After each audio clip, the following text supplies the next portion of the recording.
नमस्कार, मी अर्चना. तर आज आपण बनवणार आहोत अस्सल गावरान पद्धतीचा झणझणीत चिकन रस्सा. रेसिपी सोपी आहे, खूप काही साहित्य लागत नाही. तर रेसिपी शेवटपर्यंत नक्की बघा. चला तर रेसिपीला सुरुवात करूया. तर इथे 1 किलो चिकन स्वच्छ धुवून घेतले आहे. यात 2 चमचे मीठ टाकून घेऊ. 1 चमचा हळद टाकूया. आले लसूण पेस्ट 1 मोठा चमचा टाकूया. त्यानंतर 3 ते 4 तमालपत्र टाकून घेऊ. 2 वेलची, 1 मसाला वेलची, 5 ते 6 लवंगा, एका चक्री फुलाचे तुकडे करून घेतले आहे. मिक्स करून घेऊ. झाकण ठेवून 1 तास मॅरिनेट करूया. आता वाटणाचे साहित्य बघूया. 6 कांदे बारीक चिरलेले, लसूण 2 गड्डी, आले 2 इंच, खोबरे अर्धी वाटी, 2 छोटे टोमॅटो बारीक चिरलेले, 2 चमचे तीळ, 1 चमचा जिरे, थोडी कोथिंबीर. आता हे सर्व साहित्य भाजून घेतले आहे. आता मिक्सरमध्ये एकदम बारीक पेस्ट करून घेऊया. मसाला वाटून झाला आहे. आता रश्श्यातील चिकन बनवायला घेऊया.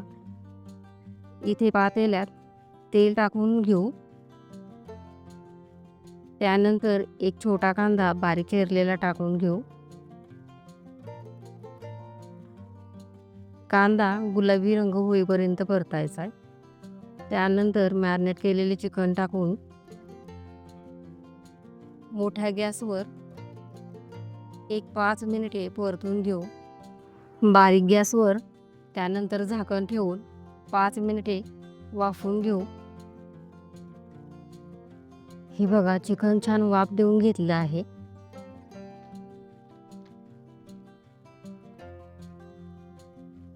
आता झाकण ठेवून झाकणावर पाणी ओतून घेऊया.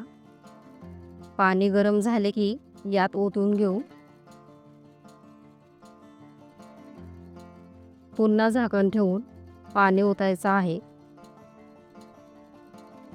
पाणी तुम्हाला किती हवं आहे त्यानुसार तुम्ही ओता.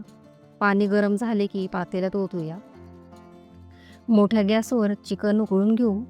त्यानंतर गॅस बारीक करून चिकन शिजेपर्यंत वाटण भाजून घेऊ. कढईमध्ये 3 पळी तेल टाकून घेऊ.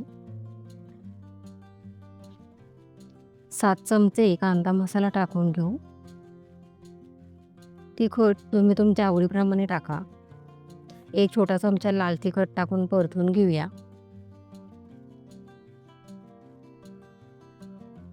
यामध्ये वाटण टाकून घेऊ. वाटण परतून घेऊया.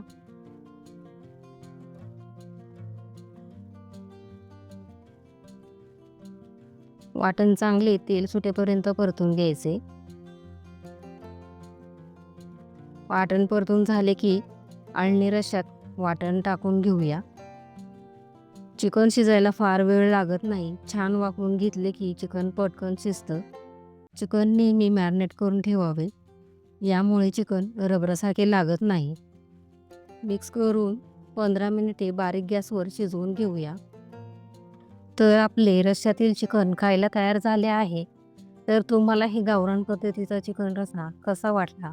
तुम्ही या पद्धतीने एकदा नक्की करून बघा. कसा झाला हे कमेंट्समध्ये नक्की सांगा. रेसिपी आवडली असेल तर व्हिडिओला एक लाईक नक्की करा, शेअर करा आणि आपल्या चॅनलला सबस्क्राईब करायला विसरू नका. आता भेटू पुढच्या रेसिपीसह. तोपर्यंत धन्यवाद.